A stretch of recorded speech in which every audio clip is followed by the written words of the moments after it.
রাষ্ট্রহিত ওসমান হাদি হত্যার সাথে যারা অভিযুক্ত তদন্ত কার্যক্রম চলছে। একবার চার্জশিট প্রদান করা হয়েছিল, সম্ভবত নারাজি দেওয়ার কারণে পুনরায় তদন্ত হচ্ছে।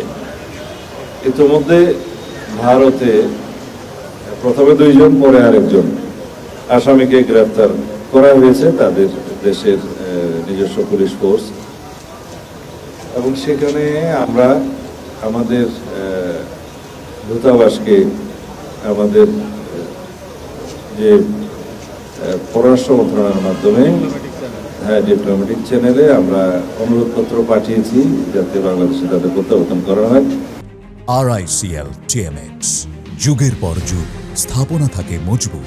এখানে স্বরাষ্ট্র মন্ত্রণালয়ের ভূমিকা হচ্ছে আমরা আনুষ্ঠানিকভাবে গ্রেফতারি পরোয়ানা সহ আমাদের অনুরোধপত্র পররাষ্ট্র মন্ত্রণালয়ের মাধ্যমে আমরা প্রেরণ করেছি যাতে এক্সট্রাডিশন চুক্তি অনুসারে সেই সমস্ত আসামিকে আইন মাফিক বাংলাদেশের কাছে হস্তান্তর করা হয়।